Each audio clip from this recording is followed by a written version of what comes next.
On fait le compte à rebours, mais c'est une blague.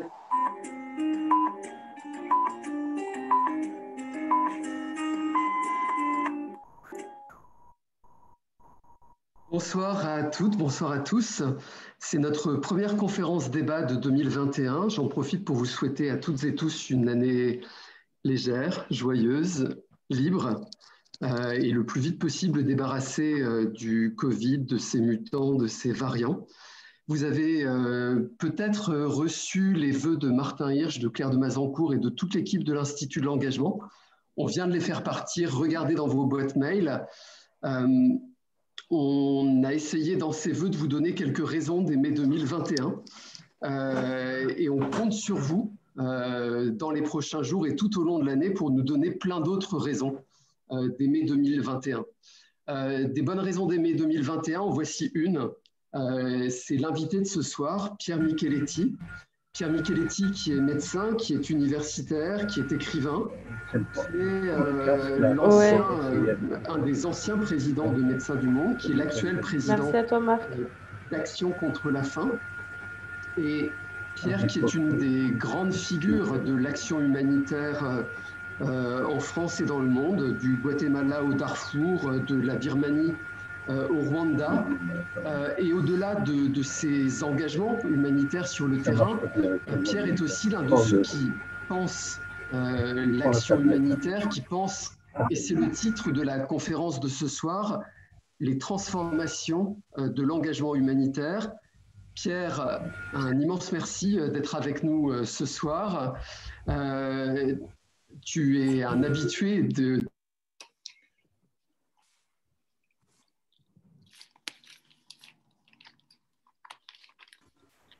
Marc, on n'a plus le son.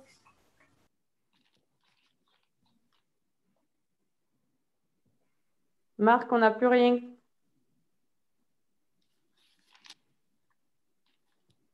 Est-ce que vous m'avez entendu ou pas du tout? Pas du tout, Marc, on n'avait plus le son. Alors, je recommence et je vous prie de m'excuser de vous avoir volé ces minutes. On a manqué que 10 minutes, Marc. Pardon? On a manqué que 10 minutes. Avant, on entendait bien. Alors, à partir de quel moment est-ce que vous m'avez perdu? La dernière phrase, pratiquement. La dernière phrase, alors tout va bien. Donc, merci à Pierre de nous parler des transformations nécessaires du système humanitaire, de nous présenter les propositions qu'il met sur la table pour les transformations de ce système, et notamment la proposition qui est au cœur de son projet, qui est de faire contribuer de façon obligatoire les pays riches pour faire face aux crises humanitaires et aux enjeux humanitaires. Pierre, merci beaucoup d'être avec nous et je te laisse la parole. Très bien, merci Marc, merci à l'Institut de l'Engagement, à Claire que j'ai eu l'occasion de côtoyer, à Martin Hirsch et à vous tous et toutes pour la confiance. Je vais, tu as lancé la question. Effectivement, le titre serait « Les nécessaires transformations du mouvement humanitaire » ou un sous-titre pourrait être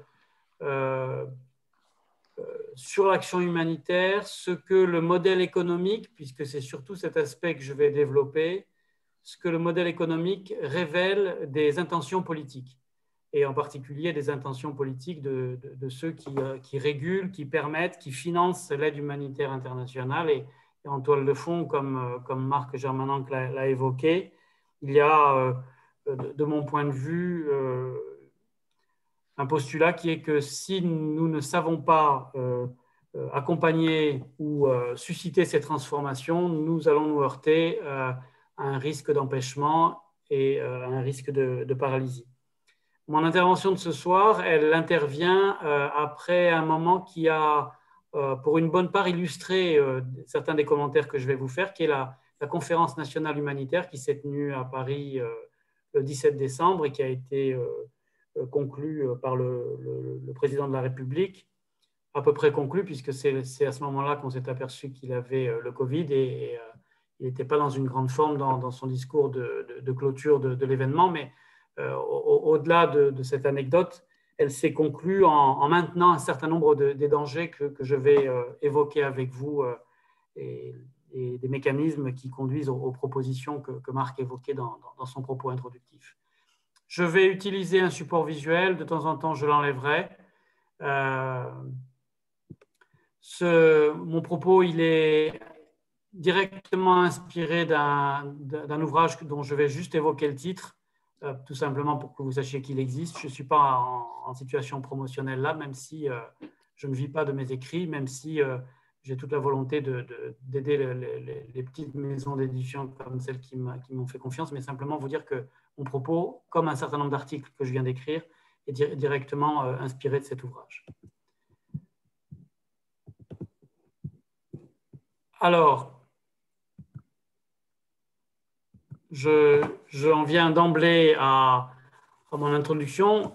Premièrement, pour vous toutes et tous, commencer par insister sur un aspect qui n'est pas spontané pour les gens qui ne sont pas issus du monde de l'humanitaire, c'est que quand on parle de l'humanitaire, de qui parle-t-on? En fait, on parle de trois grandes familles, j'ai l'habitude de dire de trois grandes tribus, qui sont certaines agences spécialisées des Nations Unies, le comité de la Croix-Rouge et du Croissant-Rouge, le CICR, et puis un certain nombre d'ONG, je parle d'humanitaires internationaux, d'ONG internationales, et bien sûr, il y a beaucoup d'acteurs locaux, mais les grandes familles d'intervenants internationaux appartiennent à ces trois grandes entités.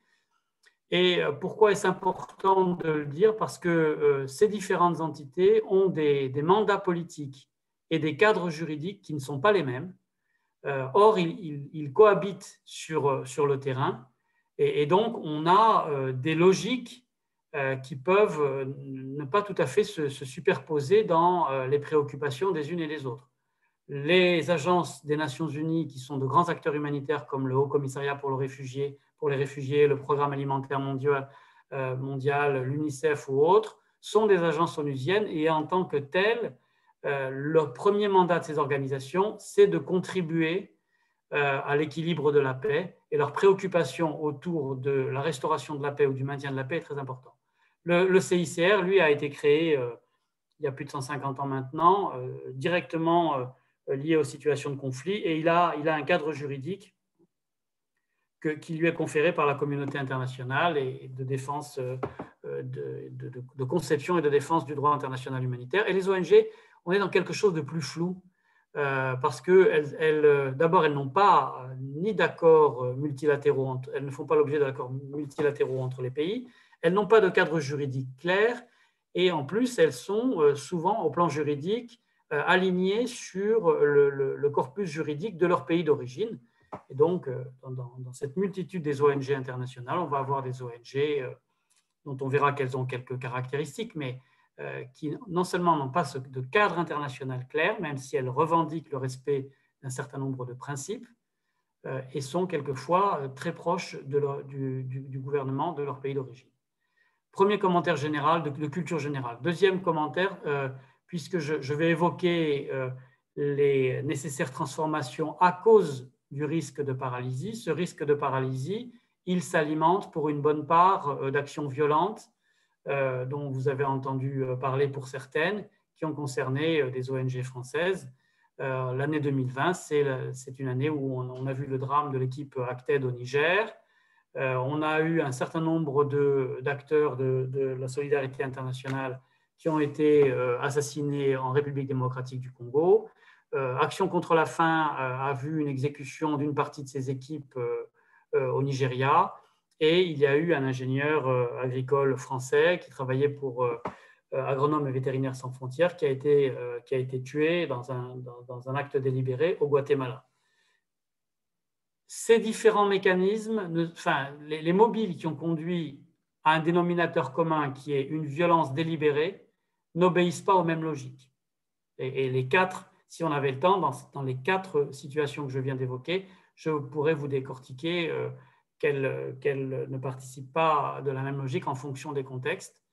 Néanmoins, il y a des lignes de fond et un certain nombre de dénominateurs communs, et c'est de ça dont je vais vous parler. Et quand on parle d'insécurité, quand on parle de risque d'empêchement, quand on parle de la nécessité de transformer le modèle, ce n'est pas tant, et bien sûr que c'est une préoccupation pour nous, dans un souci de protéger nos équipes, c'est parce que si nous ne savons pas, si nous ne sommes pas capables de tenir compte de ces lignes de force et de ces dangers qui se font de plus en plus présents, eh bien, la question sous-jacente, c'est que nous pourrions nous retrouver, en tous les cas tel qu'est construit le mouvement humanitaire aujourd'hui, en situation de ne pas pouvoir délivrer de l'aide à des populations qui en ont besoin. Pour rappel, quand on parle de populations concernées par l'aide humanitaire mondiale, c'était 162 millions de personnes en 2018, plus de 200 millions de personnes en 2018, 160 millions de personnes en 2019, et les projections des Nations Unies laissent à penser que ce seront 230 millions de personnes qui seront concernées par une aide humanitaire absolument vitale en 2021, parce qu'on a les crises dont certaines se prolongent et qu'un certain nombre de situations de survie sur le terrain ont été pénalisées par le Covid-19 et un certain nombre de ses conséquences. Donc, on ne parle pas de population anecdotique, on parle de plus de 3 fois la population française pour l'année 2021. Et donc, le risque de paralysie, c'est le risque de soutien à des besoins basiques à l'égard d'une population qui n'est pas négligeable, c'est ça que je voulais dire.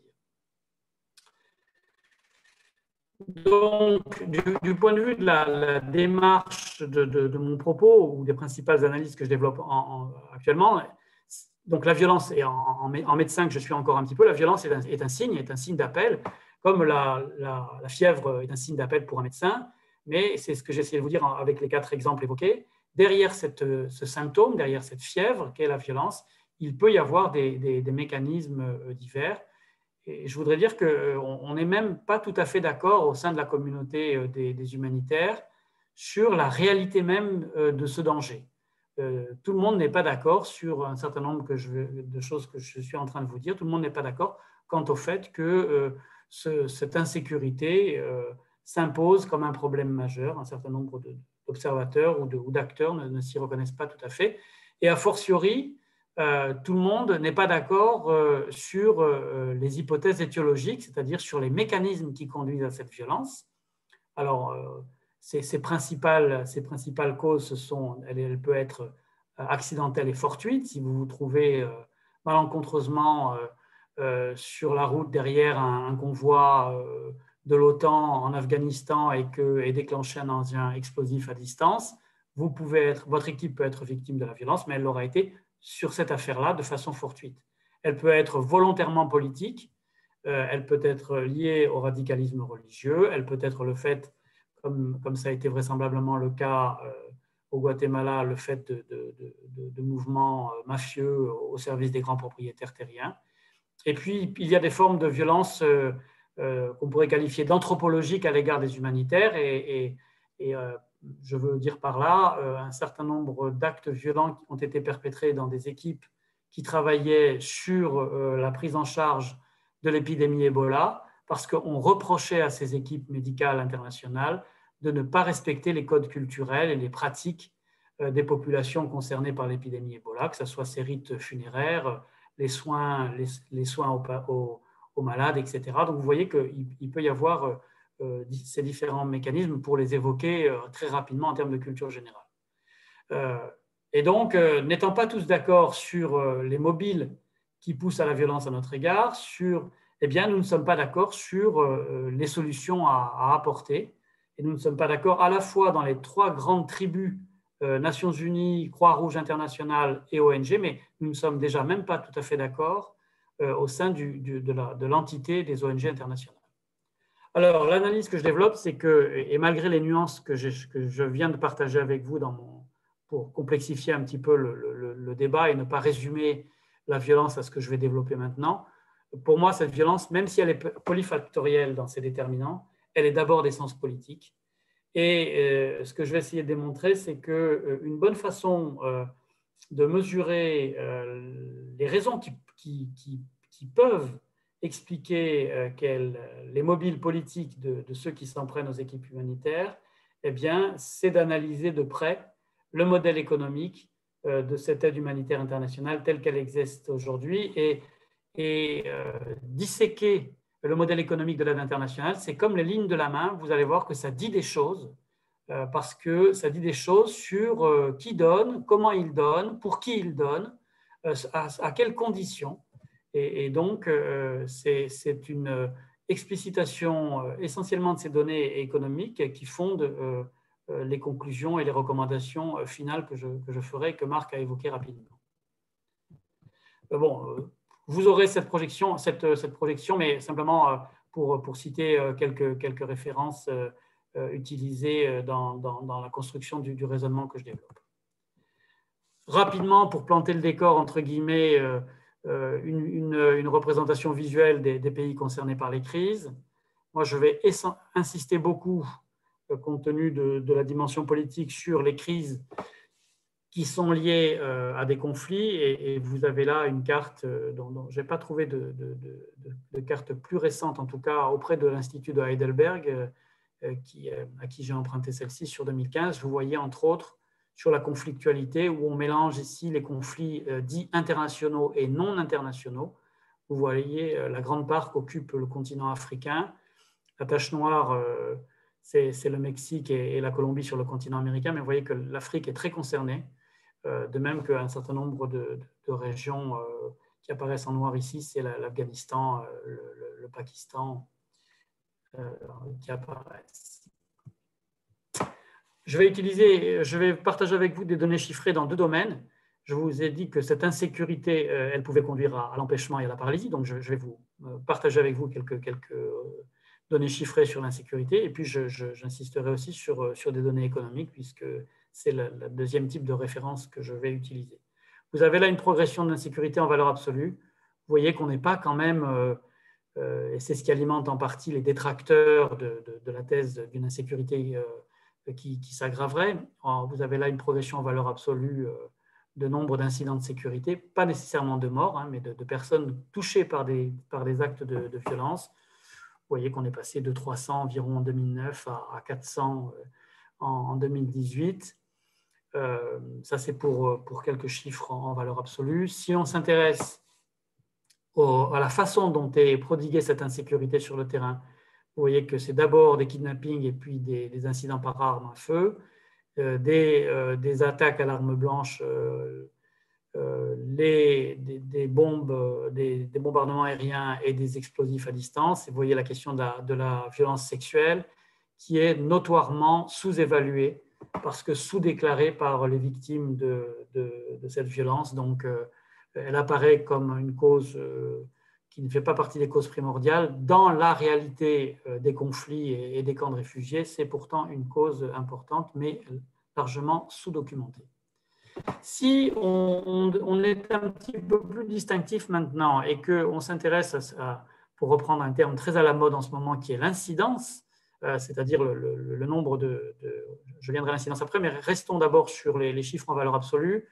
Vous voyez dans le tableau de gauche la proportion entre des attaques et avec conséquences physiques et le grand différentiel qu'il y a entre les populations, le personnel local et le personnel expatrié. Donc 2018, pour ne prendre qu'un chiffre, 131 morts parmi le personnel humanitaire. 731 morts, ce sont 128 personnes issues du personnel local et 3 du personnel expatrié. Donc on a en valeur absolue une grande différence, mais on va voir qu'elle s'explique en partie, entre autres parce que le personnel local est beaucoup plus nombreux que le personnel expatrié. Mais si on s'intéresse maintenant donc à l'incidence et qu'on compare des choses comparables, c'est-à-dire combien de morts pour 100 000 personnels expatriés par an et pour 100 000 personnels locaux par an, c'est le tableau de droite. Et vous voyez qu'on a des taux d'incidence assez différents. Il manque caché par l'image, je vais essayer de la déplacer. On a en 2018, 7 pour 100 000 morts dans le personnel expatrié et 24 pour 100 000 pour le personnel national. On a donc entre 3 et 4 fois en valeur relative. Donc, il y a bien un surrisque quand on travaille pour une organisation, du point de vue statistique, un surrisque d'accident fatal qui est plus important pour le personnel national que pour le personnel expatrié. C'est ce que vous montrent ces données. Alors, et c'est aussi ce qui alimente les débats entre les humanitaires, il n'y a pas une insécurité qui va crescendo sur tous les terrains de crise. Chaque année, il y a un top 5, un petit groupe de pays, entre 5 et 10, qui tirent les statistiques vers le haut. Vous avez là l'année 2017 et l'année 2018. Vous retrouvez les 5 pays qui ont tiré les statistiques vers le haut. Cette année, avec ce qui s'est passé au Nigeria et au Niger, je suis certain que quand on aura les chiffres 2020, on verra apparaître un autre rapport avec le Nigeria, le Niger, la Centrafrique vraisemblablement, et l'Afghanistan et la Syrie qui restent, et le Sud-Soudan qui restent des pays fortement pourvoyeurs. Je passe vite parce que je surveille la montre. Dans chaque pays, non seulement il y a 5 pays qui tirent les statistiques vers le haut, mais les modalités des accidents ne sont pas les mêmes. Au Sud-Soudan, on a beaucoup d'accidents liés à des fusillades. En Syrie, on va avoir beaucoup plus des effets de bombardement. En Afghanistan, beaucoup plus des kidnappings, etc. Deuxième grande partie de mon propos, qu'est-ce que nous disent les chiffres? Quel est l'ordre de grandeur de cette aide humanitaire internationale? Retenez environ 30 milliards de dollars pour ces dernières années. Ce que vous montre cette diapo, c'est qu'elle a notablement évolué depuis 2014. On l'estime à 35 milliards pour l'année 2021. Ce qui est important aussi à garder en tête en termes d'information générale, c'est que, et ça se reproduit quasiment chaque année, ces 30 milliards viennent pour 3/4 de fonds gouvernementaux et pour 1/4 de fonds privés. C'est-à-dire que quand les ONG font des campagnes marketing, etc., quand vous vous faites aborder dans la rue par des démarcheurs, c'est pour alimenter cette cagnotte. Et ce que je veux dire par là aussi, c'est que politiquement, ce n'est pas anodin de remarquer que les donateurs privés pèsent pour 1/4 de l'aide humanitaire internationale. Et ça pose des questions politiques, ça pose des questions de responsabilité politique. Est-il normal de secourir les grandes crises internationales, 150, 200 millions de personnes annuelles, en faisant confiance pour 1/4 à la capacité des ONG, parce que c'est elles qui vont chercher ces sommes essentiellement? Est-ce que c'est normal de se reposer sur la compassion d'un public de donateurs pour que la communauté internationale, entre guillemets, prenne à bras-le-corps ces crises majeures de par le monde? Cette donnée, j'y reviendrai, soulève des questions. Autre donnée chiffrée importante, vous avez là ce qu'on appelle les appels coordonnés des Nations Unies, c'est-à-dire que chaque année, en début d'année, pour les crises connues, les Nations Unies et le Bureau des Affaires humanitaires des Nations Unies évaluent les sommes dont il a besoin hors crise nouvelle. On fait un clap en début d'année, on sait qu'on a affaire à la Syrie, l'Afghanistan, le Soudan du Sud, le Nigeria, etc., etc. Et les Nations Unies disent, eh bien, hors crise nouvelle, il nous faudra tant. Et ce que vous montre ce schéma, c'est que là, on a une progression très importante. Vous voyez qu'on est passé de 9 milliards à presque 30 milliards en 2018, appelés par les Nations Unies, mais que de façon assez constante, les Nations Unies n'obtiennent que 60% des sommes qu'ils demandent.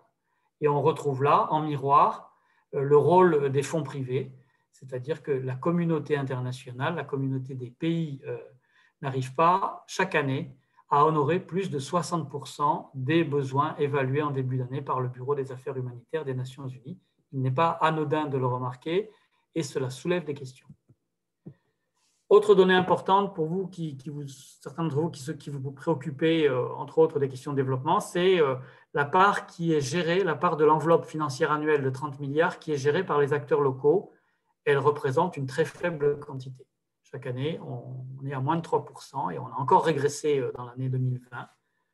Les acteurs locaux, c'est-à-dire essentiellement les ONG locales et les gouvernements locaux ou les pouvoirs publics locaux, gèrent moins de 3% et ils sont tombés à moins de 2% cette année. Ce qui est un grand débat, entre autres, parce que la conférence d'Istanbul, j'y reviendrai dans les propositions, demandait que soit clairement revaloriser la part des financements gérés par les acteurs locaux. Pourquoi ? Et le Covid-19 nous en a donné une illustration. Pourquoi ? Parce qu'il y a des crises, il y a des conflits, type la Syrie au début, au déclenchement de la guerre, où les acteurs internationaux ne pouvaient pas aller. Et donc, il fallait quand même bien soutenir des dizaines de milliers de personnes. Et à ce moment-là, le rôle des acteurs locaux devient crucial. Et puis, ce que nous a montré le Covid, c'est que quand on est rentré dans le confinement, quand le fret aérien a été stoppé, quand les transports aériens ont été stoppés, les humanitaires ont été dans l'incapacité de renforcer leurs équipes sur le terrain à cause des nouvelles règles de transport aérien. Et donc, encore une fois, un coup de projecteur sur le fait qu'il y ait des circonstances où les acteurs locaux jouent un rôle absolument primordial.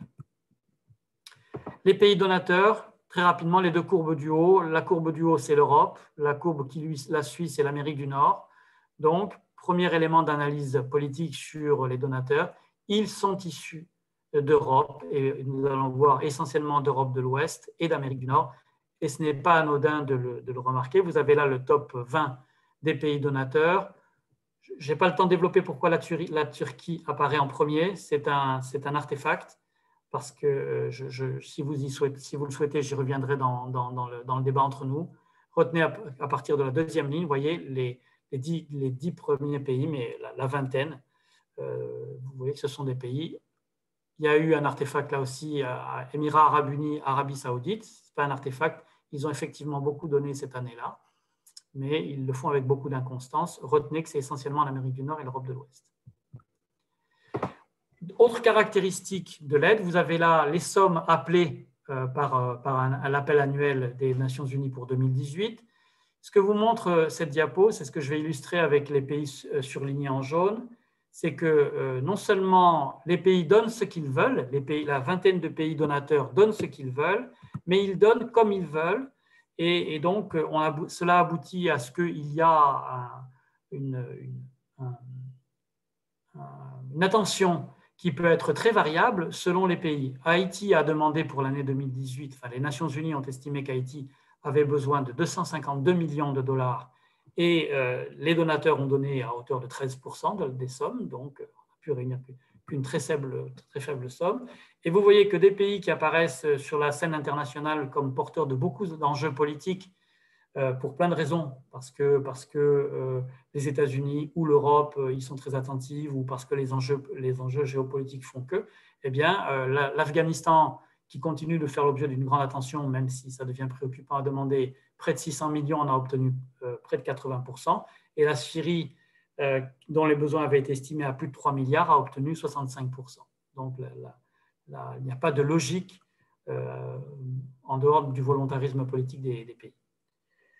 Je ne suis pas très loin du bout. Pour qualifier aujourd'hui ce modèle des ONG internationales, de façon un peu provocante, j'ai l'habitude de dire qu'il est parcouru par 4 tentations. Mais ce n'est pas anodin de le souligner parce que c'est précisément dans les propositions que je fais la nécessité de déconstruire ces tentations ou ces tendances de fond que visent les propositions par lesquelles je terminerai. La première, c'est la tentation néolibérale.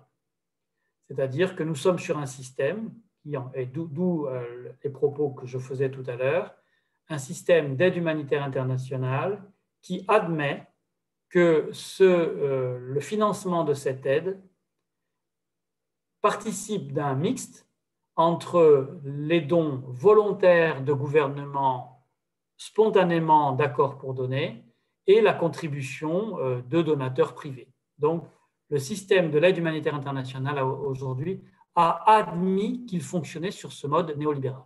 La tentation de l'occidentalocentrisme, vous l'avez constaté comme moi, les pays qui donnent sont essentiellement des pays d'Europe de l'Ouest et des pays d'Amérique du Nord, et je n'ai pas le temps de développer là, mais les fonds privés, le quart des sommes des 30 milliards annuels, provient essentiellement de donateurs qui sont des donateurs privés issus des mêmes pays.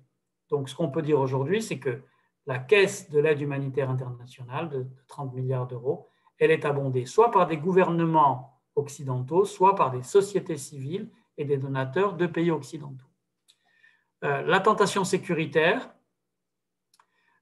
donc nous sommes confrontés, je fais référence à deux choses, à ce risque d'insécurité que j'ai pris un peu de temps à décliner devant vous, mais nous sommes rattrapés aujourd'hui, et la dernière conférence humanitaire de Paris l'a illustré, par des mesures que veulent nous imposer les gouvernements donateurs au nom du rôle qu'on voudrait nous faire jouer en matière de lutte antiterroriste. Et donc, on voudrait, les gouvernements donateurs souhaitent qu'à la fois une ONG comme Action contre la faim encourage une ONG comme Action contre la faim à être fortement présent au Nigeria, mais entoure les financements que nous octroient les gouvernements de mesures qui visent à nous mettre en situation de jouer des rôles qu'on ne souhaite pas jouer. Et en particulier, on nous demande avec insistance, et on a toujours refusé jusqu'à présent, ACF comme toutes les autres ONG, de donner les noms des personnes que nous prenons en charge comme malades ou comme personnes à aider au plan de l'aide alimentaire. J'y reviendrai tout à l'heure. Donc, on veut nous faire jouer. COTER, c'est la contraction du terme anglo-saxon de contre-terrorisme, et c'est le terme de toutes ces mesures qu'on voudrait nous voir adopter. Et puis, la tentation de la rétraction. Je fais référence là aux effets du Covid-19 parce que la plupart des pays dont je vous ai fourni la liste, qui sont la vingtaine de grands pays donateurs, sont des pays qui viennent de consentir des efforts tout à fait inhabituels pour soutenir leurs économies et leurs populations frappées par le Covid-19. Autrement dit, les observateurs que nous sommes ne peuvent pas ne pas être un petit peu inquiets en se disant que peut-être un pays comme les États-Unis qui a libéré, alors là pour le coup, en sortant de l'orthodoxie économique de ce pays qui vient de libérer 2000 milliards de dollars pour soutenir son économie, ou l'Europe qui vient de prendre la décision de libérer 900 millions de dollars pour soutenir 900 milliards de dollars pour soutenir les économies des pays membres, eh bien, comment ne pas être inquiet en se demandant si ces grands pays donateurs vont maintenir leurs aides gouvernementales à hauteur de ce dont nous avons besoin et qui va encore crescendo en 2021, puisque je vous ai dit qu'on était passé de 30 milliards à des projections du Bureau des Affaires humanitaires des Nations Unies à près de 35. Donc, comment ne pas être inquiet de l'augmentation des besoins qui pourrait s'accompagner d'une rétraction de la part des principaux donateurs aujourd'hui confrontés au Covid-19 et à ses effets économiques. Donc, que dire de ce mouvement humanitaire? Je suis presque à la fin, Marc. Ce mode de financement, il repose, donc je l'ai dit, sur les financements volontaires d'une petite poignée, d'une vingtaine de pays, essentiellement membres de l'OCDE. Je vous rappelle qu'il y a 193 pays officiels aux Nations Unies, et donc une vingtaine, dont je vous ai donné quelques caractéristiques, contribuent à une écrasante majorité. Et que, outre ce mécanisme volontaire, il n'arrive pas à réunir chaque année les sommes nécessaires. Je vous ai abondamment commenté ce mécanisme. Il expose l'aide à des formes de limitation selon les crises. Les pays donnent ce qu'ils veulent, comme ils veulent, et ils nous demandent aujourd'hui de jouer un rôle en matière de lutte antiterroriste. Et donc, nous sommes dans un système qui accepte que les ONG endossent la responsabilité opérationnelle, mais aussi d'aller chercher des financements manquants, ce qui n'est pas anodin. Donc, les propositions que je fais, elles sont au nombre de 10. La première, c'est qu'il faut sortir de ce club fermé de 20 pays donateurs, parce que, bien entendu, nos détracteurs et les mouvements rebelles et certaines parties au conflit observent ces 20 pays donateurs et se disent, mais au fond, ces 20 pays donateurs, ce sont des pays occidentaux, et ces acteurs humanitaires, au fond, n'est-ce pas autre chose qu'un outil de politique étrangère de ces pays donateurs et de la politique étrangère, voire militaire, de la France, des États-Unis, de la Grande-Bretagne, etc.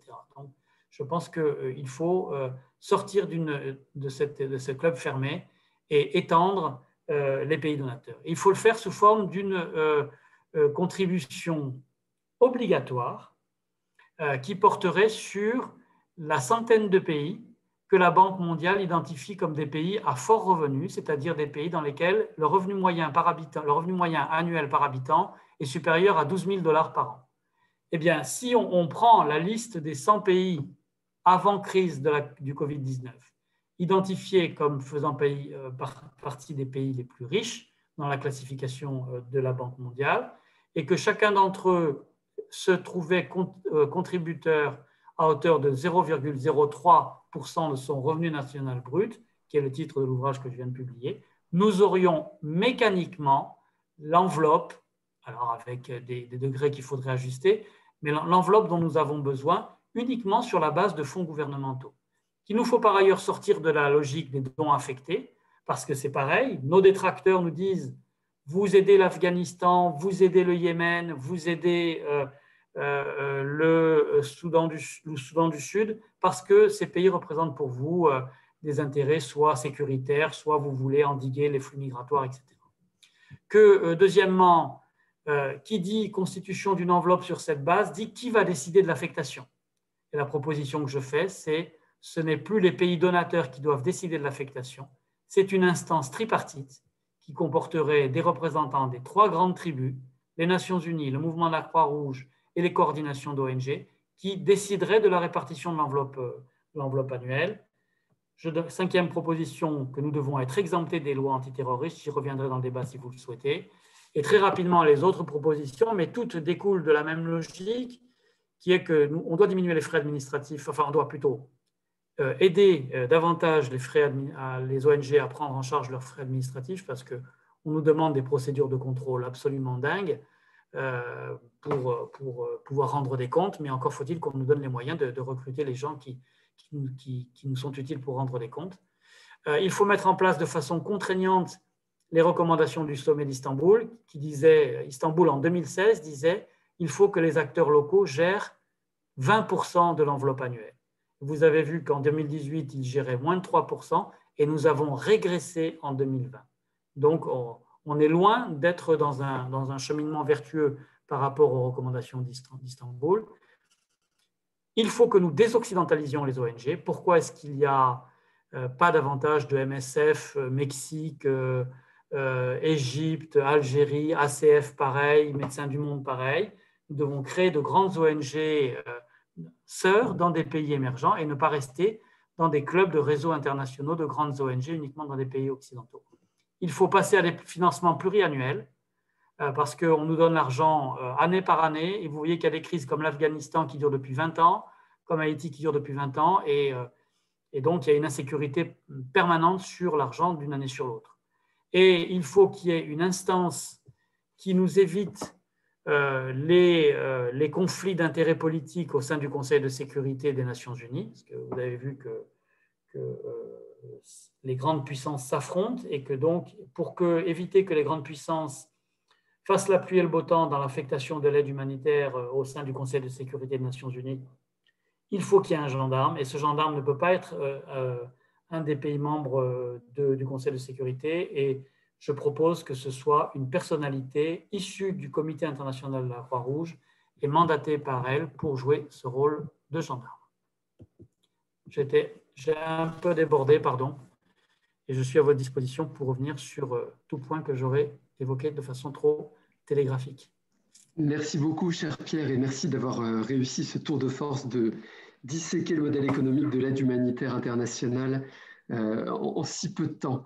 Il y a déjà des questions. Je vois en particulier, j'ai vu aussi la question d'Iris et on y reviendra. Amadou Tidiane, tu as une question. Est-ce que tu veux la poser en direct? Ça serait plus agréable qu'on voit la personne qui pose la question.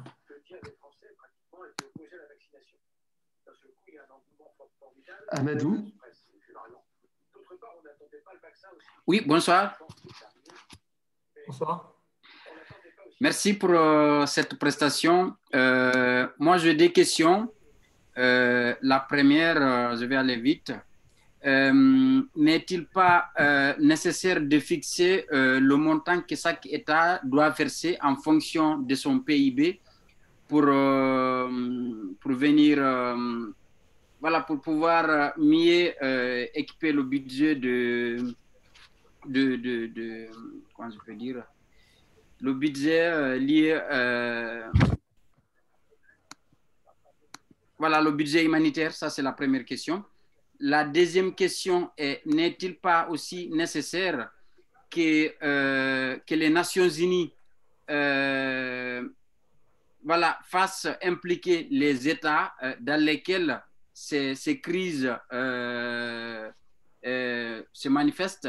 Donc, pour que ces États, parce que nous constatons dans d'autres pays, quand je prends le Nigeria, c'est un pays, c'est un grand pays. L'État nigérien n'arrive pas à lui seul d'assurer la sécurité sur l'ensemble de son territoire, et qu'à chaque fois, les humanitaires sont soit kidnappés ou, voilà, ou arrêtés par des groupes armés qui opèrent un peu partout dans le pays. Donc, n'est-il pas nécessaire d'apporter un soutien, soit militaire ou autre chose, pour aider ces pays-là à mieux contrôler leur territoire pour que ces humanitaires puissent mieux faire leur travail sur le terrain? Merci. Je vais essayer de répondre très rapidement pour prendre un maximum de questions. Sur la première, je crois que je vous ai répondu, c'est-à-dire que je pense qu'il ne faut pas demander à un petit nombre de pays d'avoir une proportion plus ou moins grande de leur revenu national brut. Ma proposition, c'est la loi du tout ou rien. C'est les 100 pays les plus riches, parce que c'est la meilleure façon de dépolitiser l'acte de don. Je vais être un peu lapidaire, mais si je veux répondre à plusieurs questions, je suis obligé de l'être. Sur votre deuxième question, alors là, on peut en discuter pendant une heure. Je pense que la question du Nigeria, vous évoquez des aspects sur lesquels beaucoup de gens ne seraient pas d'accord. D'abord, on peut se poser les populations du Nigeria qui sont aidées par Action contre la faim sont des populations en extrême précarité. Ça ne fait pas de doute. Ça ne fait pas de doute. Néanmoins, le Nigeria, dans l'absolu, grande puissance africaine, premier producteur de pétrole du continent, est-il normal que le Nigeria ait besoin de l'aide internationale? Ne devrait-il pas piocher dans ses réserves pour une large part pour faire face à la crise humanitaire? Ce sont des questions politiques qu'on peut légitimement se poser. Est-ce qu'il ne vaudrait mieux pas donner plus pour Haïti, dont les ressources du sous-sol sont moindres, et moins pour le Nigeria? Amadou a évoqué d'aider tel ou tel pays sous forme militaire. Les humanitaires ne sont naturellement pas d'accord. Naturellement pas d'accord. Parce que c'est complètement contre les principes fondateurs de neutralité, d'impartialité, etc. Ça, c'est les questions de fond. Mais parce que si jamais vous apparaissez au Nigeria comme, d'une façon ou d'une autre, prêtant main forte à l'armée nigériane, eh bien, les rebelles vont s'en prendre à vous parce que vous serez considérés comme alignés sur la position du gouvernement et sur les attitudes de l'armée nigériane. Ce serait très rapidement une impossibilité à agir. y a plusieurs questions sur les acteurs locaux, mais avant d'en venir là, je voudrais, je ne sais pas si Olivier Nazerolas, tu veux porter ta question directement et si on peut ouvrir ton micro. Oui, voilà. Ça y est, c'est fait. Précision voilà. sur ce que recouvrent les financements de l'aide humanitaire. Oui, merci beaucoup pour cette intervention très intéressante. Oui, je voulais savoir, est-ce que le coût des interventions militaires, pour sécuriser le travail des ONG en particulier, c'est inclus dans les donations que font les différents pays? Et quand vous nous avez présenté les statistiques par pays, est-ce que ça inclut dedans? Oui. C'est-à-dire que, j'en profite pour répondre, les organisations humanitaires mettent en œuvre elles ont à leur disposition, elles ne le font pas systématiquement, 3 registres de moyens pour essayer de diminuer les risques de sécurité. Le premier, ce sont tout d'abord toutes les actions de prévention pure, d'essayer de négocier avec toutes les parties au conflit, d'expliquer qui on est, ce qu'on fait, etc.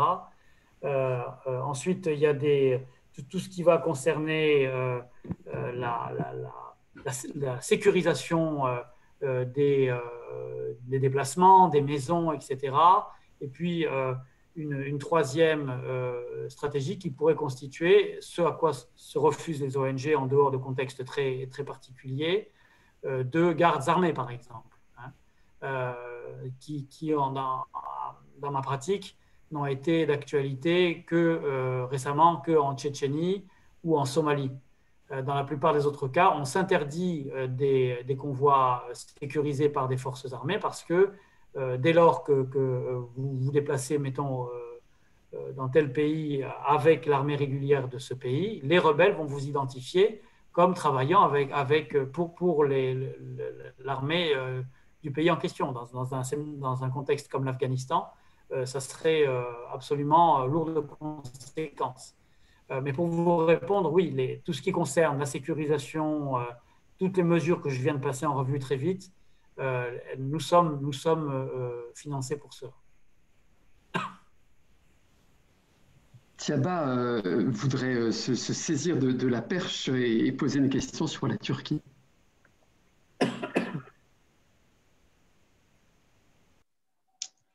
Oui, bonsoir. Merci beaucoup pour l'intervention qui est très intéressante. Oui, j'aurais aimé que vous nous expliquiez le montant qui a été versé pour la Turquie, par la Turquie.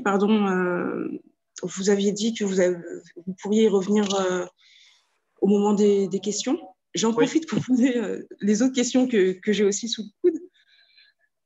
Moi, je suis dans le secteur de l'humanitaire et du développement et il y a une des questions, moi, qui me travaille depuis que j'ai commencé là-dedans.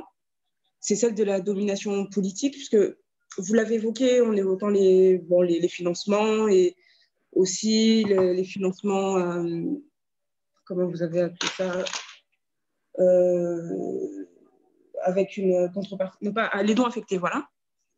C'est qu'au final, en fait, cette domination politique, moi, je la vois à plusieurs niveaux, au-delà des questions stratégiques et d'intérêts divers des nations qui donnent. On peut la voir aussi même au niveau des staffs, en fait, qui sont employés, de la culture du travail et de toutes ces questions-là. Et qu'est-ce que vous en pensez? Est-ce que ça fait partie aussi des éléments qui sont inclus dans votre réflexion? Voilà. Okay. Merci. Alors, sur la Turquie, je vais vous parler d'artefacts chiffrés parce que dans la ligne qui évoque la Turquie, pour tous les autres pays, sauf pour la Turquie, il s'agit de sommes engagées pour l'aide apportée en dehors de leurs frontières, n'est-ce pas? C'est l'aide humanitaire. La Turquie est le seul pays de la liste qui comptabilise l'aide qu'elle apporte à des fins humanitaires sur son territoire, essentiellement du reste, parce que c'est le premier pays d'accueil des réfugiés syriens. Mais si on avait appliqué cette règle à l'Allemagne, l'Allemagne serait peut-être le premier pays, puisqu'à la fois c'est un gros pourvoyeur de l'aide hors de ses frontières, mais c'est aussi un pays qui a fait des efforts importants pour accueillir des réfugiés sur son territoire. Voilà, donc j'élimine la Turquie à cause de ce mode de calcul qui lui est propre. mais qui renvoie aussi, et je n'ai pas le temps de le développer, à la façon dont l'ensemble des pays ont validé les conventions de Genève de 1961 sur le statut de réfugié et d'apatride. Je n'ai pas le temps de le développer là. Et que donc, quand elle a adhéré aux conventions de Genève sur l'accueil des réfugiés, la Turquie l'a fait en limitant sa reconnaissance du statut de réfugié aux réfugiés européens et en ne reconnaissant pas sa capacité à accueillir des réfugiés sur son territoire dès lors que ces réfugiés viendraient de régions autres que l'Europe. C'était la première mouture de la ratification de la Convention 61. Sur la domination du nord sur le sud, c'est un peu désuet comme lecture, mais la domination politique, vous avez complètement raison. Enfin, je veux dire, et on en a vu il y a quelques ONG qui ont pas mal bougé autour du mouvement Black Lives Matter, etc.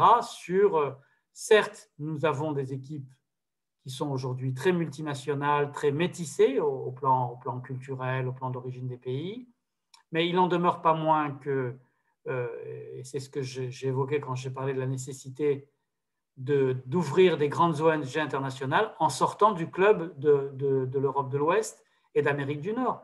Il faudrait qu'on ait un ACF. Alors, on a un ACF Inde, et ça a été une bagarre. Ça a été une bagarre de créer ACF Inde, parce que mes collègues d'ACF États-Unis, Grande-Bretagne, Espagne, etc., étaient réticents a priori à ce que, malgré que ce soit une grande puissance, qu'on puisse avoir un ACF Inde. Il y a dans la culture des ONG, des grandes ONG internationales telles qu'elles existent aujourd'hui, un métissage affiché, mais il y a quand même la volonté de ne pas trop perdre du pouvoir. Et donc, on est assez content de rester dans son petit club réservé de pays ouest-européens ou nord-américains, ce que les anglo-saxons étudient avec un vocabulaire un peu différent du nôtre. On parle d'études décoloniales au Canada ou dans certains pays, et que l'aide humanitaire participe d'une logique post-coloniale. Il faut qu'on y réfléchisse, enfin, on pourrait en parler pendant des heures, mais votre remarque est fondée sur la réalité, en fait. Gwendoline, tu voulais prolonger la question avec un autre pays.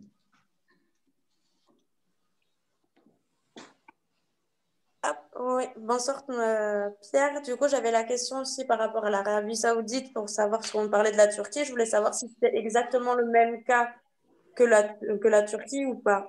Et l'autre question, je reviens aussi en même temps dessus par rapport au CF que tu parlais, on parle de l'Inde. Je voulais savoir s'il y avait aussi le projet de créer d'autres CF ailleurs dans le monde ou pas. Alors, l'Arabie Saoudite, non. Il s'agit, contrairement à la Turquie, d'aides qu'elle apporte à l'extérieur. Mais comme par hasard, il n'est pas anodin de remarquer, d'où les remarques finales et les recommandations finales, que l'Arabie Saoudite, les années où elle a énormément contribué, elle a contribué sur le Yémen.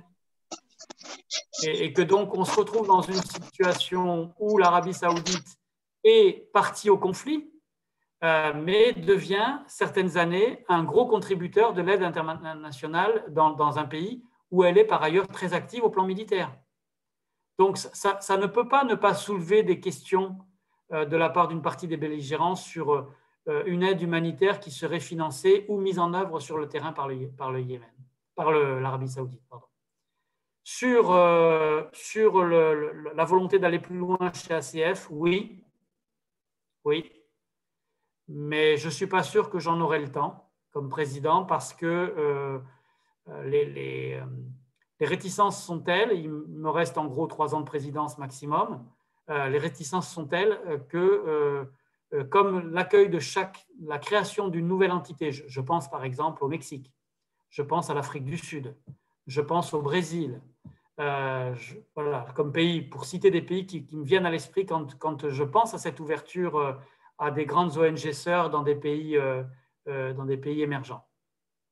Eh bien, je ne suis pas sûr que je serai suivi par les membres de notre conseil d'administration internationale, puisque nous allons voter à un pays, une voix, et et que j'ai en face de moi, je ne leur fais pas de procès d'intention. Je dis juste que c'est moi qui ai défendu l'entrée d'ACF, enfin l'accès d'ACF Inde au statut de plein droit. Ils avaient un statut intermédiaire.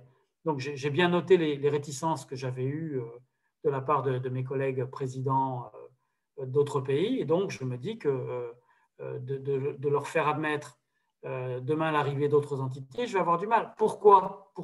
Pour être franc et pas langue de bois avec vous. Si demain nous étions 5 ou 6 membres internationaux de plus, nous allons changer les règles arithmétiques et nous allons peut-être voter des mesures qui ne satisferaient plus le club privé de ceux qui composent aujourd'hui le réseau international. Ça fonctionne aussi comme ça, les réseaux des grandes ONG internationales. Donc, il va falloir se bagarrer. On va voir. Timothy a une remarque sur l'aide du Royaume-Uni. Et ça va nous permettre d'éclairer, je pense, une ambiguïté entre aide au développement et aide humanitaire, et ambiguïté aussi avec la proposition que tu fais, Pierre, d'une contribution obligatoire de 0,03% du PIB pour les pays riches, avec l'objectif très ancien de 3% du PIB pour l'aide au développement. Timothy, si tu veux bien parler de la situation au Royaume-Uni et on reviendra peut-être à ton autre question sur le Covid. Ok. Bonsoir tout le monde, bonne année. En Angleterre, David Cameron passé la loi où les Anglais font aide humanitaire, entre d'autres, 3% de GDP, PIB. Ceci, c'est à risque maintenant. À cause de Covid. Est-ce que les Anglais ont l'argent pour mettre en humanitaire? Première question. Selon les journaux anglais, ils ont mal dépensé cet argent. Pourquoi, selon vous? Si vous avez une réponse. Et bien, si c'est réduit, quel effet réel pensez-vous ça apporte? Alors, il y a plusieurs choses dans ce que vient de dire Timothy. Il y a, d'abord, il illustre un des dangers que j'évoquais, le risque de la rétraction. La Grande-Bretagne vient de rentrer dans le Brexit et connaît une grave crise avec le Covid-19. La Grande-Bretagne est un grand donateur avec une organisation qui s'appelle DFID, c'est la coopération internationale de Grande-Bretagne. Donc, on peut légitimement se dire que le pays, entre la crise Covid, la sortie du Brexit et les doutes qu'il peut y avoir sur son économie, pourrait être prudente sur le volume financier qu'elle va octroyer à l'aide humanitaire. Mais Timothy, il évoque aussi quelque chose qui est assez récurrent en Grande-Bretagne, c'est la bagarre entre les conservateurs et les autres sur le volume de l'aide financière qui doit être octroyée à l'aide internationale. Et les conservateurs ne perdent jamais une occasion de critiquer l'enveloppe qui est octroyée à l'aide humanitaire ou à la solidarité internationale en disant cet argent n'est pas forcément bien utilisé, il y aurait peut-être mieux à faire chez nous. Donc, c'est un bras de fer qui existe au Royaume-Uni entre les partis. Il y a eu une critique aussi quand il y a eu le scandale Oxfam, le scandale sexuel Oxfam. Toute une partie de l'opinion, de la classe politique anglaise en a profité pour régler ses comptes avec Oxfam et a critiqué Oxfam qui avait été pris dans la tourmente du scandale sexuel, mais pour des raisons politiques, parce que ça fait longtemps que Oxfam en Grande-Bretagne défend l'idée que l'Angleterre devrait faire plus et mieux en matière d'aide financière pour le développement et pour l'aide humanitaire. Donc, il se règle aussi des comptes à certaines occasions et le scandale sexuel dans lequel Oxfam a été entraîné a été l'occasion pour les conservateurs de monter au créneau et de critiquer l'aide qui était parfois octroyée à des ONG. Je vois Timothy qui fronce les sourcils, mais je pourrais envoyer à Marc les coupures de presse où on voit les conservateurs attaquer en règle Oxfam après le scandale qui a éclaté il y a 2 ans. Le monsieur qui était critiqué, il a gagné 3 fois le salaire de David Cameron, le Premier ministre quand même. En plus d'avoir gratification, et, on peut dire. C'est pour ça qu'il était aussi attaqué. On va déplacer un tout petit peu la question et Lilia a une question sur les acteurs locaux. Lilia, si tu peux prendre la parole.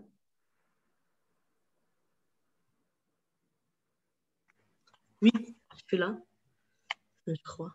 Je retrouve ma question. Oui, donc je disais par rapport aux acteurs locaux, parce que pour moi, je trouve important qu'on en parle, je trouve qu'on n'en parle pas assez. J'ai essayé moi, de monter plusieurs projets, notamment avec des acteurs locaux, dans le but de faire avec les personnes et non pas de faire à leur place, ce qui est souvent reproché aux grosses associations, aux grosses ONG. Comment on peut faire pour monter ces projets avec eux? Quelle place aussi pour les petites associations de solidarité internationale qu'on a ici, qui veulent s'investir à l'étranger en coopérant avec des associations d'autres pays, parce que on sait très bien qu'en réalité, on n'a jamais vraiment un pied dans le pays si on n'a pas de lien direct avec les acteurs qui sont sur place. Donc, voilà mes questions. Alors, peut-être juste, Lilia, mais aussi pour rebondir sur la perche que me tendait Marc tout à l'heure sur la distinction entre aide humanitaire et développement. Pour votre information, 3 grands chiffres qui sont importants dans les volumes d'aide internationale. L'aide humanitaire, donc situation de crise, population en état de survie extrême où l'aide est vitale, se nourrir, s'abriter, avoir de l'eau, avoir du combustible pour faire cuire les céréales, etc. 30 milliards de dollars. Aide publique au développement, tout ce qui sont des actions plus de long terme, environ 152 milliards de dollars ces dernières années. D'accord ? En gros, faites le calcul, 5 fois plus. Mais il y a un chiffre aussi qui est très important, c'est ce qu'on appelle les remises migratoires, c'est-à-dire l'argent que les populations migrantes transfèrent dans leur pays pour soutenir leur famille, etc., qui est une forme de solidarité internationale et une forme d'aide au développement de la part des diasporas des différents pays pourvoyeurs de travailleurs étrangers à l'égard de leur pays d'origine. Ces remises migratoires, c'est 530 milliards de dollars. D'accord ? Donc, dans les inquiétudes qu'on a sur l'accroissement des difficultés de certains pays aujourd'hui, il y a le fait qu'on craint que les pays riches donateurs soient moins généreux sur l'aide humanitaire, certes, mais aussi sur l'aide au développement. Et comme dans les pays touchés par la crise, les populations migrantes qui ont des emplois quelquefois sous-qualifiés sont parmi les premières impactées par les licenciements, le chômage, etc., on craint que l'enveloppe cruciale des remises migratoires diminue. Et là, on a un des mécanismes financiers principaux de la solidarité internationale. Et donc, c'est tous ces compteurs qu'on surveille. Je mets de côté l'aide humanitaire, que je vous ai beaucoup détaillé, mais on se pose aussi beaucoup de questions sur l'aide au développement et sur le mécanisme clé que constituent ces remises migratoires. Alors maintenant, la question de Lilia. D'abord, de qui parle-t-on? C'est-à-dire travailler avec les acteurs locaux. Je vous ai montré les chiffres sur l'aide humanitaire d'urgence. Dans le propos de Lilia, il me semble qu'elle parlait à la fois de situations d'aide d'urgence, mais aussi de projets plus sur le long terme. Donc, c'est pour ça que j'ai commencé par clarifier les volumes financiers des 3 grandes enveloppes. Si on s'intéresse à la question de Lilia en la prenant sous le prisme de l'aide humanitaire d'urgence, je vous ai dit que ça ne bougeait pas, voire que ça régressait. Mais qu'est-ce que disent les détracteurs? Qu'est-ce que disent ceux qui s'opposent à ce qu'on augmente en volume l'aide aux acteurs locaux en situation de crise humanitaire? Ils disent des choses qu'il faut entendre, qu'il faut essayer de contrôler, mais qu'il faut entendre. Ils nous disent, dans la Syrie du début de la guerre civile, si on avait fait passer des sommes conséquentes par les acteurs locaux, comment être sûr que ces acteurs locaux, comme essayent de le faire les ONG internationales, auraient respecté les principes de neutralité, d'impartialité et d'indépendance? Peut-on croire que si on avait aidé massivement la Croix-Rouge syrienne au début du conflit syrien, la Croix-Rouge syrienne aurait eu toute liberté de pouvoir choisir l'affectation de son aide dans les différentes parties au conflit. Donc, il faut entendre les doutes qu'il peut y avoir sur... sauf qu'un certain nombre de gens qui résistent à cette montée en puissance surutilisent l'argument que je développe devant vous, l'argument qui pourrait être de dire, à certaines conditions de surveillance et de validation, quant à justement le respect de l'équité, le respect de la neutralité, de l'impartialité, il n'y a pas de raison que, quand survient une guerre comme en Syrie ou une crise comme le Covid, on ne puisse pas monter en puissance pour aider via des acteurs locaux, y compris sur une des 3 enveloppes de l'aide que j'évoquais, qui est l'enveloppe des 30 milliards d'aide humanitaire d'urgence. Mélisse me demande de poser une question qui prolonge un peu celle de Lilia à propos des ONG sœurs. Et elle demande s'il n'y a pas une forme d'utopie à croire qu'on peut désoccidentaliser l'action des grandes ONG en fabriquant et en suscitant des ONG sœurs. On pourrait remplacer le mot utopie par des mots plus critiques encore. Par exemple? Hypocrisie, par exemple. Est-ce qu'il n'y a pas une volonté de prolonger des formes d'action qui sont essentiellement occidentales à travers des ONG sœurs qui restent élaborées, conçues et peut-être drivées par des occidentaux, voire des intérêts occidentaux, pour le dire d'une façon volontairement critique. Je ne suis pas en train de présenter mes propres points de vue, bien évidemment. D'accord, je comprends mieux, d'accord. Non, c'est clair que ça serait un danger. Si jamais il s'agit d'un habillage et d'un vernis et que derrière la ACF Inde, il y avait la main d'ACF France, le danger serait réel. Ce que je peux vous dire, c'est que dans certains pays, dans la plupart des pays d'ailleurs, l'esprit de souveraineté et l'esprit d'indépendance, elle est telle que je ne m'amuserai pas aujourd'hui à essayer de manipuler ACF Inde, même si, pour être réaliste, tant que ACF Inde n'a pas véritablement décollé au niveau financier, il y a des formes de pression qui sont possibles. Mais moi, je vous parle, alors c'est peut-être une utopie, je ne crois pas, mais je parle d'entités qui auraient véritablement décollé. De toute façon, je ne vais pas être hypocrite, je vais être cynique. C'est-à-dire que mon intime conviction, après 30 ans d'engagement dans ce milieu, c'est que si les virages que je préconise, ceux-là ou d'autres, ne sont pas pris, nous allons à la paralysie. Nous allons à la paralysie parce que, et c'est pour ça que j'ai pris tant de temps pour décortiquer le modèle économique, il dit des choses politiquement. Et ceux qui nous observent sur les terrains de conflit lisent ces choses.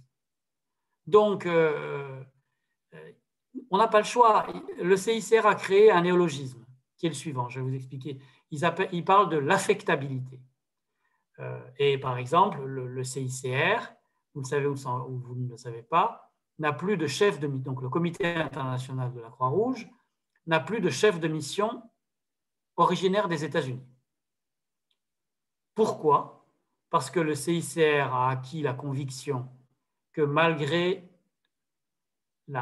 l'énorme reconnaissance dont ils bénéficient, malgré le rôle incontournable qu'ils ont joué dans le droit international humanitaire, eh bien, quelqu'un qui serait chef de mission pour le CICR et qui serait américain constitue un danger pour l'ensemble de l'équipe parce que les lecteurs qu'il a en face de lui, les combattants, certains vont voir en lui un Américain avant de voir un chef de mission CICR.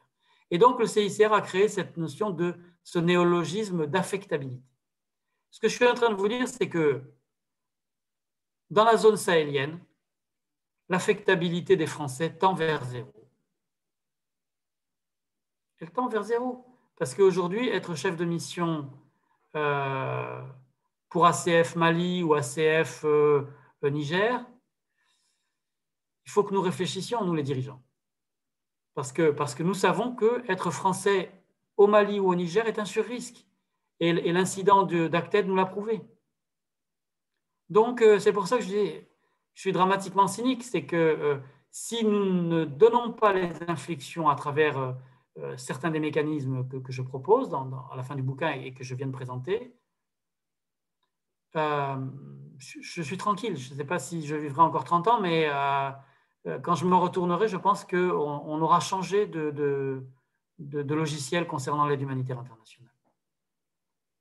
Où nous avons l'intelligence de le faire et de nous transformer volontairement, ou on va nous contraindre de le faire à grands coups de pied aux fesses. Je crois qu'il est un de tes anciens étudiants à Sciences Po Grenoble, Pierre. Il est aujourd'hui chargé d'accompagnement à l'Institut de l'engagement. François Tocqueville a une question. Alors, je n'ai pas eu la chance d'avoir Pierre Micheliti en professeur, puisque je n'ai pas fait le master adéquat.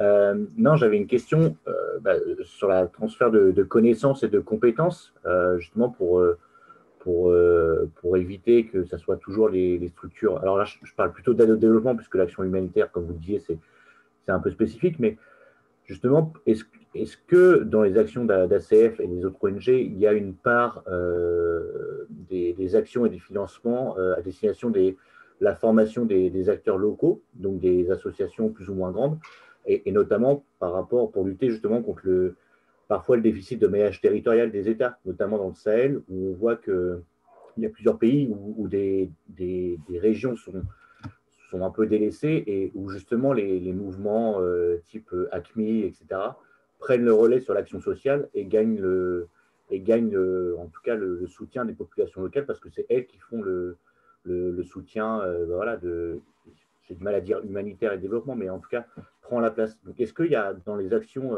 d'ACF et des ONG en général, il y a un pan sur la formation justement d'associations ou d'organismes locaux ouais. Alors la réponse est oui. ACF est emblématique de ça et je vais vous dire pourquoi et comment, mais pas pour les raisons que vous dites. C'est-à-dire que pourquoi? Parce que dans la façon dont vous dites les choses, il y a d'emblée un argumentaire qui pourrait se retourner contre nous. Si le fond de notre discours était que ACF se mettait à faire du développement local pour contrebalancer la doctrine sociale de tel ou tel groupe, donc nous serions dans une espèce de partie d'échec de lutte d'influence auquel ACF se prêterait contre un autre acteur du changement social qui serait ACMI. Donc ce discours-là, pour nous, il n'est pas entendable. Enfin, cette formulation n'est pas possible.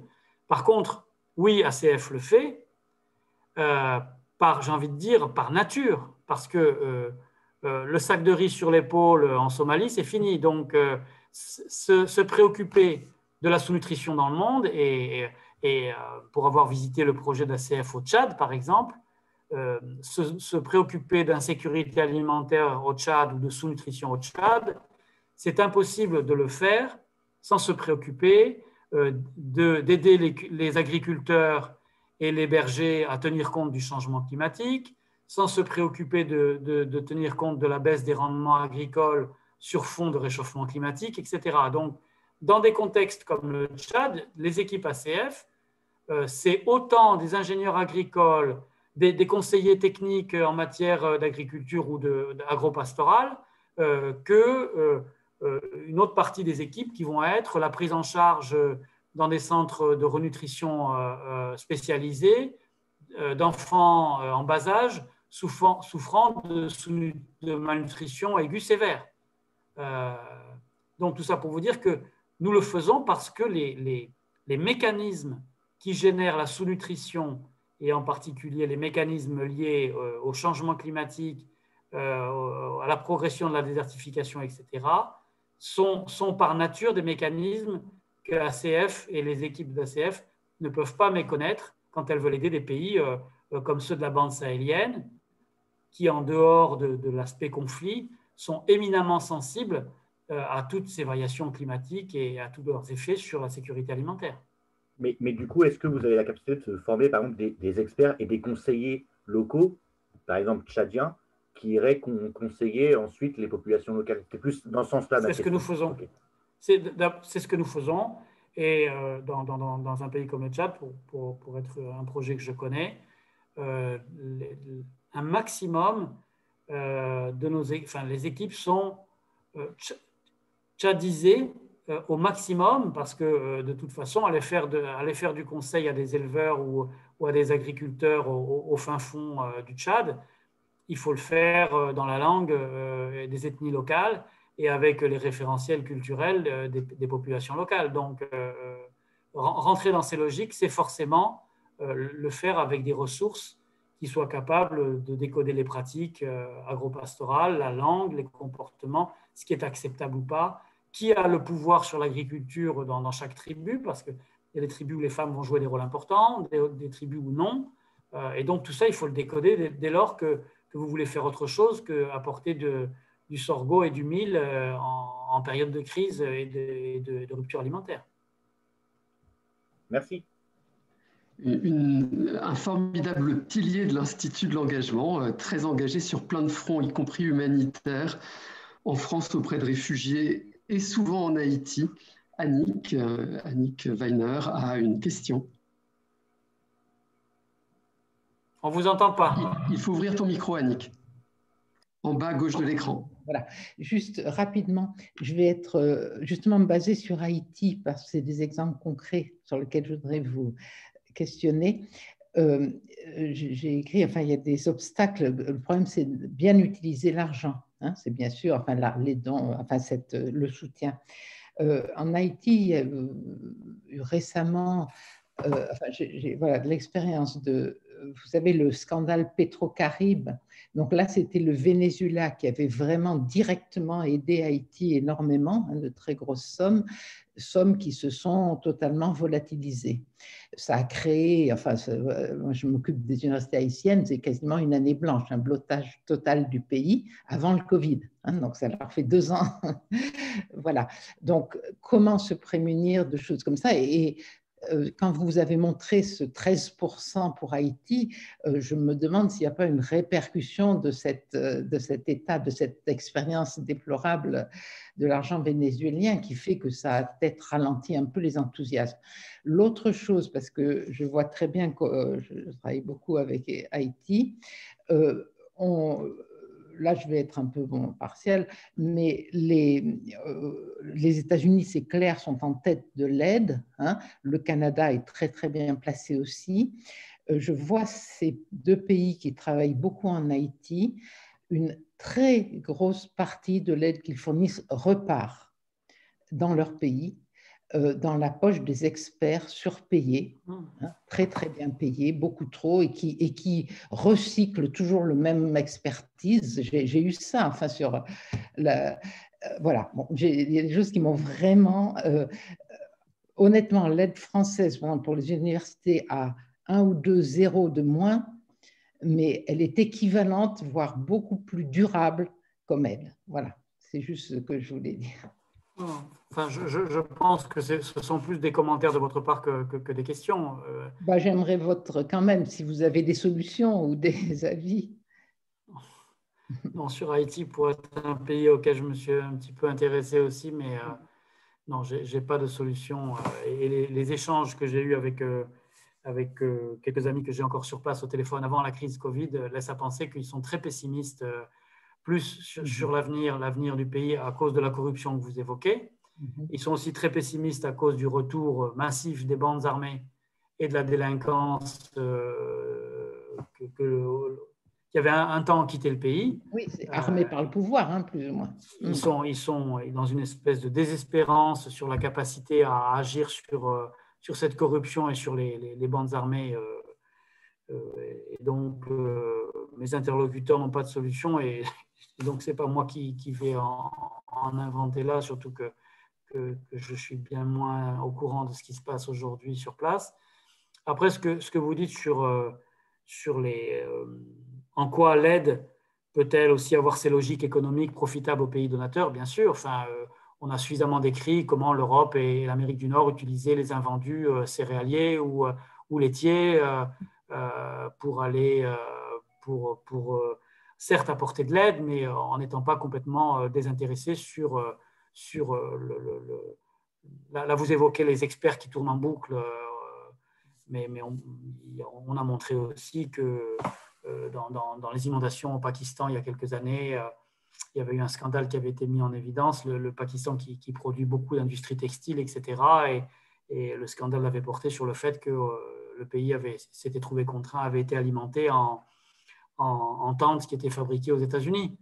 Mais la France, je cite les États-Unis, la France, elle n'est pas étrangère à ce type de mécanisme. Donc, là, on est dans du réalisme de l'aide internationale. Hein, je veux dire. Merci. On va prendre 3 dernières questions. Je vais en porter une d'abord et puis je vais donner la parole à Olivier Nazerolas qui a déjà posé une question mais qui en a une autre. Et puis on finira avec une question d'Alain de Grenoble. Donc je porte la question d'Anaïs et qui revient sur les 10 propositions, tes 10 propositions, Pierre, et elle se demande est-ce que ce sont des propositions qui sont partagées par un nombre significatif d'acteurs humanitaires français, internationaux, et donc est-ce qu'elles ont des chances de voir le jour? Je les porte que depuis quelques mois, depuis que moi-même, au fond, c'est tout le travail d'écriture du bouquin je ne savais pas nécessairement, en écrivant cet ouvrage, sur quoi j'allais déboucher, puisque les analyses, j'avais certains repères en tête, mais je ne les avais pas poussés aussi finement. Et donc, ce bouquin est sorti il y a quelques mois. J'ai essayé de le partager un maximum. Ce n'est pas un succès interplanétaire du point de vue du lectorat, surtout en période de Covid. Et de toute façon, c'est un livre de niche. Hein, donc tout l'enjeu pour moi va être de partager et de défendre les idées que je viens d'évoquer avec vous. Alors, j'ai différentes façons très différentes de le faire. Et déjà, il faut faire connaître le bouquin, le diffuser dans la communauté humanitaire française, mais ne serait-ce que tout simplement faire monter à bord les équipes d'ACF, ça ne va pas de soi, c'est une grande association, ces analyses, elles doivent d'abord être partagées, c'est pas le président qui prend la parole et du coup tout le monde suit comme un seul homme dans l'organisation, donc il faut embarquer les cadres, les directeurs, etc. Donc, commencer par la maison ACF, ensuite les ONG françaises, et puis démultiplier les effets. Donc, entre autres, ça veut dire envisager de le traduire en anglais, parce que la communauté humanitaire, elle est très anglophone. Donc, le faire traduire et le diffuser en anglais serait une chance de partager avec un plus grand nombre. Et puis ensuite, il y a des stratégies collatérales. Comment s'appelle-t-il? Thomas Piketty est en train de lire le bouquin. C'est clair que si il était sensible au contenu de cet ouvrage et que j'arrivais à organiser des choses avec lui, lui-même qui est sur une logique dans un discours très, très sévère sur le néolibéralisme, etc. Si jamais j'avais des alliés de poids comme Thomas Piketty, c'est une façon ensuite d'agréger d'autres forces vives. J'ai un projet de colloque à Grenoble les 1er et 2 mai 2021, dont l'objet sera, alors j'y vais modestement, non pas de défendre les 10 propositions, mais sommes-nous d'accord dans les gens que je vais réunir, avec les 3 tribus que je mentionnais tout à l'heure, tout le monde se reconnaît-il déjà dans la réalité du risque d'empêchement? Dans le symptôme, parce que la diapo n'était pas anodine, elle préfigure ce colloque. Est-ce que nous sommes tous d'accord pour dire que oui, il y a un risque d'empêchement? Oui, non.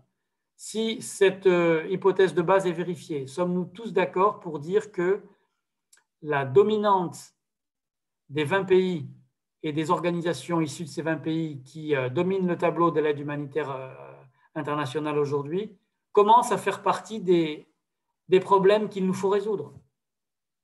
Vous voyez qu'il faut partir de la base avant de défendre 10 propositions que les gens ont besoin, dont les gens ont besoin de comprendre la logique et les analyses sous-jacentes avant d'adhérer comme un seul homme à 10 propositions parce qu'elles viendraient de tel ou tel dirigeant. Donc, il faut convaincre sur le fond. Une autre façon de convaincre, c'est que j'ai mis dans les tuyaux ces jours-ci, et j'espère qu'il sera publié, un article dans Le Monde diplomatique qui reprendrait voilà, ces logiques qu'on connaît par cœur de diffusion des idées. Je crois que c'est Nietzsche qui disait la vérité n'a aucune tendance naturelle à s'imposer. Donc, voilà, il faut ramer. Olivier, et puis je glisserai une question entre la question d'Olivier et la belle question conclusive d'Alain. Oui, excusez-moi, je ne suis pas du tout au fait de ce domaine, donc excusez-moi si ma question est un peu naïve, mais je vois que d'un côté, dans les pays développés, les crises existent et elles risquent d'être récurrentes et elles vont créer beaucoup de tensions et sans doute un petit peu de pauvreté. Et est-ce que cette dichotomie entre des pays riches qui vivent des situations difficiles et ces pays pauvres qui ont besoin d'aide et d'assistance ne va pas devenir flagrante et croissante? Et est-ce que justement votre business model, pour continuer à attirer les financeurs, il ne doit pas un peu pivoter et vous ne devez pas intégrer d'autres compétences qui intègrent les grands enjeux de société, qui sont des enjeux environnementaux, qui sont des enjeux climatiques, voilà, pour vraiment sécuriser votre modèle? Non, mais là aussi, je ne veux pas faire de trop long développement parce qu'on est au bout de l'exercice, mais une des façons de sécuriser le business model, c'est de sortir du club privé des 20 donateurs. C'est de dire certainement que la liste des 100 pays identifiés par la Banque mondiale comme à haut revenu va être bousculée. En tous les cas, si on maintient le repère à 12 000 $, parce que tous les pays, on le voit bien, le recul des PIB en moyenne dans les pays industrialisés, il est autour de 10%. En France, en Europe, etc. Donc, sûrement que cette liste risque de bouger, mais peu importe. L'idée, c'est de diminuer le risque de rétraction financière en augmentant le panel des pays donateurs. Et en même temps qu'on augmenterait le panel des pays donateurs au travers de la liste qui sera demain la liste post-Covid des pays les plus riches, pour utiliser un néologisme à la mode chez les humanitaires, on va mitiguer le risque de pénurie financière en le répartissant sur un nombre beaucoup plus grand de pays et faire en sorte que la contribution de l'ensemble de ces pays représente un pourcentage tellement minime de leur revenu national brut, 0,03% ou 0,05% demain, qui rendra cette capacité financière réaliste malgré le Covid-19. Oui, mais là, en fait, vous déplacez le problème. C'est-à-dire que vous dites, moi, pour sécuriser, je vais élargir ma base. Et vous ne travaillez pas sur votre offre. Est-ce que votre offre, elle ne doit pas devenir justement plus appealing, plus attractive pour sécuriser? Et la rendre plus attractive, c'est la diversifier et répondre à des vrais enjeux de société autres que la faim, la sécurité, qui sont, j'ai peur, des thématiques qui vont faire de moins en moins recettes quand les pays riches vont avoir des gros problèmes. Alors là aussi, c'est pareil, c'est-à-dire que, enfin, tout à l'heure, une des questions relayées par Marc était est-ce qu'il n'y a pas une forme d'hypocrisie de vouloir créer ACF Inde ou ACF Afrique du Sud? Prenons Inde, puisque avant de créer ACF Inde, j'ai beaucoup travaillé sur certains pays et sur l'Orissa, à l'Est en particulier. Pourquoi je reprends cet exemple? Parce qu'il vous répond. La façon dont une ONG urgentiste ferait de l'aide d'urgence en Inde n'a rien à voir avec le modus operandi d'une ONG française. Prenons les grands cyclones qui frappent le golfe du Bengale régulièrement. Que font les ONG françaises ou occidentales dans ce type de catastrophe? Équipe médicale, on soigne les blessés, approche qui est le fruit de notre culture humanitaire, de notre culture opérationnelle, etc. J'ai vu des ONG indiennes, puisque l'Inde en particulier, vous le savez, a refusé l'accueil d'ONG internationales pendant le tsunami. Et en particulier, s'est opposé à l'atterrissage des avions de MSF. By the way, petit clin d'œil, au nom de ce souverainisme. Mais qu'est-ce qu'ont fait les Indiens dans leur modèle opératoire qui est très différente? Ils ne sont pas préoccupés des blessés, ils ne sont pas préoccupés des morts, etc. tout l'effort a été sur l'aide au redémarrage économique des pêcheurs et des agriculteurs concernés par le tsunami. Voilà une illustration de ce que peut produire un modèle humanitaire demain qui serait endogène. Donc oui, vous avez raison. Il faut certainement se questionner sur le panel des ONG sœurs, c'est se questionner sur le modèle opératoire, parce que je crois que je vais paraphraser Broman qui a l'habitude de dire l'école de pensée humanitaire française, elle est inspirée de 3 choses. De la création du SAMU en France dans les années 60, cette logique urgentiste, je me rends le plus vite possible au chevet des malades. L'avènement de la télévision qui a permis d'alimenter la mythologie humanitaire française et la démocratisation du transport aérien. Ouais, mais cette trilogie, elle est quand même bien battue en brèche, là. Hein.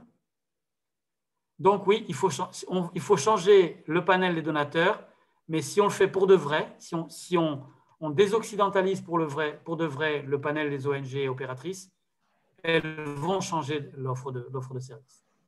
Parce que l'offre de service, elle nous colle à la peau d'un point de vue identitaire génétiquement. Une question d'Iris, et puis on terminera avec la question d'Alain.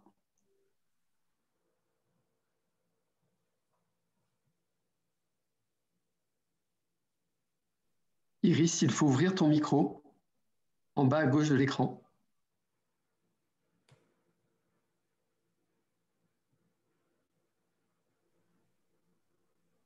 Ah, Iris me dit que son micro ne fonctionne pas, donc Iris avait posé dès le tout début des premières questions, une question sur la communication des ONG, et je vais essayer de retrouver sa question. Je scrolle.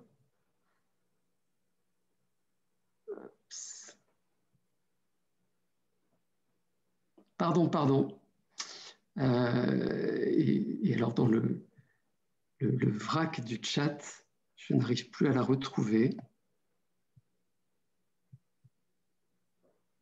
Donc sa question c'est, qu'est-ce que vous pensez des stratégies de communication actuelles des ONG humanitaires? Sont-elles très différentes selon vous des stratégies de la fin du XXe siècle qui se basaient sur les côtés dramatiques et pathétiques des situations de crise? Alors, il y a des communications qui sont... D'abord, ça dépend des organisations. On est en permanence dans cette tentation de ce qu'Olivier Weber appelle le protocole compassionnel, c'est-à-dire on est en permanence dans cette tentation d'utiliser des images misérabilistes, un peu dures. Et donc, il y a des bras de fer en permanence dans les états-majors, parce qu'on a un service de la communication qui sont des gens aussi honnêtes que vous et moi et aussi cérébrés que vous et moi, qui nous disent mais si on ne fait pas ce type d'accroche, ça ne marche pas, ou ça marche moins bien. Et statistiques à l'appui, parce que comme vous vous en doutez, on a des outils dans les services marketing. Quand vous avez 300 000 donateurs, vous avez quand même un certain nombre de professionnels qui savent faire des tests et des essais, etc., etc. Donc, ils savent un petit peu de quoi ils parlent. Il y a des contre-exemples. Il y a des ONG, je n'ai pas peur de le dire, CCFD, Oxfam, qui ont des communications beaucoup moins accrocheuses que ce qu'on peut utiliser. Alors, à ACF, on s'en prémunit, on en est conscient, mais on est toujours sur le fil rouge à ACF comme ailleurs parce que on est en quête d'optimiser nos ressources. Et justement, un des aspects que je développe dans le bouquin, c'est que les ONG sont mises dans cette situation de jouer avec la représentation de l'autre et à mobiliser des représentations de l'autre qui sont parfois très discutables, mais elles ne le font pas pour s'enrichir. Elles le font parce qu'on les met en situation de façon constante et malgré l'inflation des crises, de continuer à apporter 25% de l'enveloppe annuelle. Est-ce que c'est normal? Est-ce que c'est normal? Comment peut-on à la fois les mettre des ONG en situation d'apporter un quart des ressources et dire ouais, mais ils font une communication complètement gore, complètement misérabiliste. Et c'est quelquefois vrai. Donc moi, je réponds politiquement. Mettons les gouvernements à contribution à hauteur de ce qu'ils doivent apporter et nous n'aurons plus aucune tentation de faire de la retape marketing un peu accrocheuse. Ça se réglera de soi-même. Et donc, on va terminer avec la question d'Alain. Alain. Bonsoir à tous, bonsoir Pierre. Merci pour ton topo. Je fais partie de la promo des Covid-19 de l'automne 2020. Ils ont, tu sais, l'Institut d'engagement a accepté d'accueillir des vieux, des anciens dans la boucle. Et c'est passionnant. Et moi, j'ai envie de t'embarquer sur tes passions premières, parce qu'il se trouve que j'ai lu d'autres bouquins que tu as écrits, et notamment quand tu racontes ta jeunesse, tes premiers engagements. Et ce soir, tu as parlé avec conviction, avec passion, parfois avec cynisme. J'ai découvert ça, mais un cynisme généreux, hein, c'est un beau cynisme. Et j'aimerais que tu dises aux engagés qui t'écoutent, faire un petit exercice de mémoire sur les flammes quand tu avais 16, 18, 20 ans, qui ont fait après, pendant 50 ans, tu as couru toujours avec beaucoup d'énergie. C'est quoi le moteur de départ par rapport à tes belles analyses à la fin, mais on aimerait savoir le carburant de départ. Ouais. Merci pour la question. Pas tellement parce qu'elle va me donner l'occasion de faire une réponse personnelle, mais parce qu'elle nous ramène aussi à l'actualité. Je vais te dire pourquoi. Alors, d'abord, pour te répondre, et puis en plus tu le sais puisque tu as lu le bouquin précédent, le moteur, c'était une envie de rencontre. Une envie de rencontre, mais de rencontre pour de vrai, c'est-à-dire une envie de partager. Enfin, il m'est arrivé dans tous les pays où je suis allé d'avoir des moments extraordinaires de complicité dans des lieux absolument improbables, avec des gens absolument improbables. Ça fait vibrer ou ça ne fait pas vibrer. Voilà. Donc, et ça, c'était un carburant. Et beaucoup plus avec l'intuition que au service de cette rencontre, j'avais un métier celui de médecin, qui facilitait la rencontre au niveau de l'intime, par la confidence qui s'instaure souvent dans la relation médecin. Donc, c'est un peu fort de cette intuition, ça a été ça mon moteur, et il ne s'est jamais départi. Voilà pour la réponse, il ne s'est jamais arrêté vraiment. Et je suis de moins en moins sensible au voyage esthétique. Mon voyage est toujours guidé par la question de la rencontre. Parce que des beaux paysages, je pense qu'on a ce qu'il faut à portée de main. Donc, ma quête, elle est autre. Voilà. Ça, c'est sur la partie perso. En quoi cette question est-elle très d'actualité et me questionne comme dirigeant? C'est qu'on est confronté aux effets du Covid-19. Et que parmi ces effets, on est en train de bousculer la sociologie du travail. Et dans une boîte comme ACF, les enquêtes sociales que nous avons faites montrent que sur les 250 personnes qui travaillent au siège, il y en a 80% qui feraient bien du télétravail exclusif. Et je me dis, mais ah là là, cette espèce d'émulation qu'il y a au siège, les engueulades, les points de vue différents, le marketing qui se dispute avec les penseurs et les intellos. Mais alors, qu'est-ce que ça va donner, ça? Qu'est-ce que ça va donner? Qu'est-ce que va donner cette nouvelle sociologie du travail appliquée à l'autre et appliquée à la rencontre avec l'autre quand on sera déjà même plus capable de se rencontrer au siège à Paris? Question. Donc, je crois qu'il est temps que je prenne ma retraite, peut-être, hein, pas trop longtemps, par rapport à cette nouvelle sociologie du travail.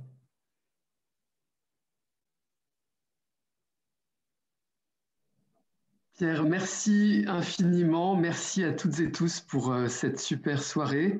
Merci pour vos questions très intéressantes. Désolé pour celles que j'ai oubliées. Pierre, tu me donnes l'autorisation de communiquer le support de ta présentation aux participants, aux lauréates et aux lauréats?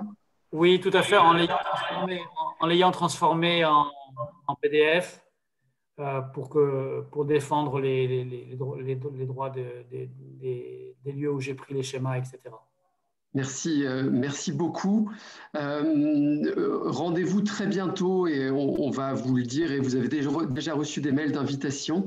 On a très bientôt des conférences débats et restez en ligne, restez connectés et en téléconférence, en visio, mais un jour, c'est promis, on pourra se rencontrer en vrai. Merci beaucoup. Merci Marc, merci à vous toutes et à vous tous. Au revoir Alain aussi, que j'ai eu grand plaisir à revoir. Merci. À bientôt.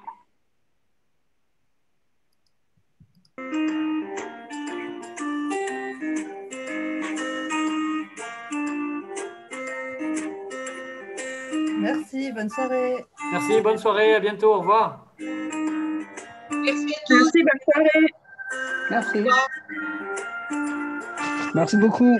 Au revoir. Merci Marc.